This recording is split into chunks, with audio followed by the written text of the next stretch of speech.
welcome to Sydney. Hi, thanks so much. Now, how are you liking it so far? I love it. I love it here. Beautiful weather, beautiful people. Can't complain. This show, Pippin, I've been really waiting for it to come. Like, I had the privilege of seeing it with the principal cast in 2013 on Broadway with Bettina Miller. Yeah. And how much of Bettina Miller's performance influenced how you did? Because there's lots of crazy acrobatics that you've got to do. You've got hula hoops, you've got, hanging. Yeah. How's it all been doing all that work? Well, luckily, when I joined the Broadway cast, I understudied her. So I got to really learn from her, and she really became a mentor to me and really took me under her wing. And so I was just watching her every night. So I think a lot of her stuff kind of naturally went into me. Osmosis, yep.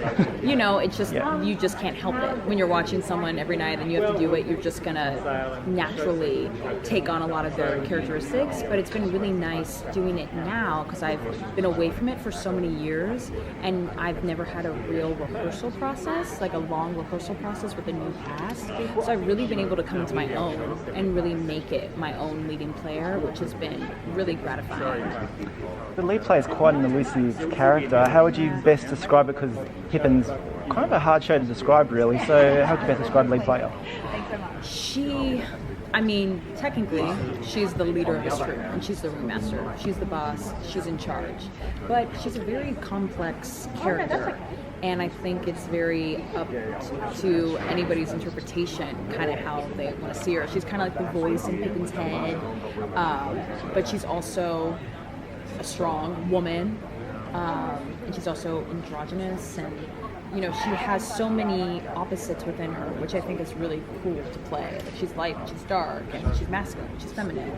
And she really runs the gamut, I feel, of the human experience. And she's very complex. Yeah, such an androgynous character, and especially from the 70s, obviously it was a male character. Yeah. They did change it to female. I actually think it works better as the female with the revival.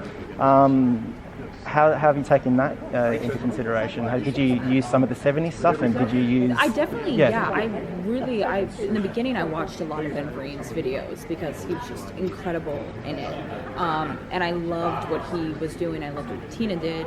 But I feel that it doesn't really matter if you're a man or a woman doing this role. I think it's really about the characteristics and embodying that leader and just that kind of manic energy. And that's what's so cool about this role is that anybody can step into it, like no matter gender or anything like that.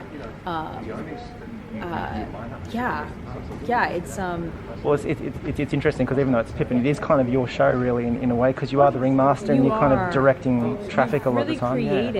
You've kind of created everything, which actually, when I think about it more in that sense, it kind of takes the pressure off. Because I'm like, well, if anything goes wrong, I'm like, I decided to do that. Yeah, absolutely. I created everything, which kind of like takes the pressure off overall. But yeah, it's a big responsibility, but it's the most fulfilling experience I've ever had. I've seen quite a few shows on Broadway.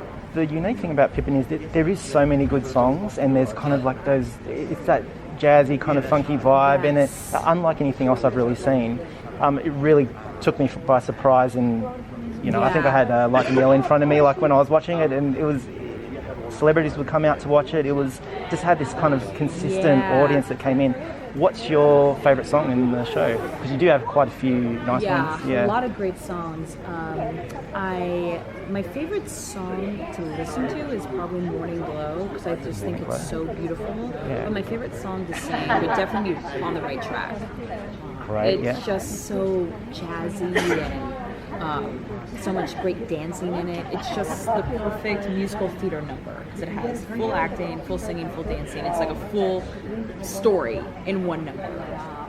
But I love that song. The music is so amazing because they all have just different vibes, from like jazz to funk to kind of folky. There's just so much going on. How do you balance all the choreography? Because obviously you've got the incredible dance, and then you've got all the acrobatic stuff, and then obviously you have to be pretty much pitch perfect, hanging upside down and that kind of thing. How have you found that kind of balance? Yeah, it's hard. Yeah. It's hard, and kind of the only thing you can do is just repetition. It's just stamina, and like the more and more you do it, then the easier and easier it gets. And probably last but not least, from memory, I think Simple Joys does have you kind of singing up pretty much most of the song with a hula hoop, and you are hanging for one of your kind of songs as well. What's harder, hanging upside down singing or I hula hoop? I don't have to sing when I'm on the trapeze. If I had to sing on the trapeze, that would be harder. But hula hooping is actually not that bad. Hula hooping's not too bad? Yeah. Well, break a leg. Good luck with the show, and hopefully you great success. Great, thank you. No worries. Thank Thank you you very much.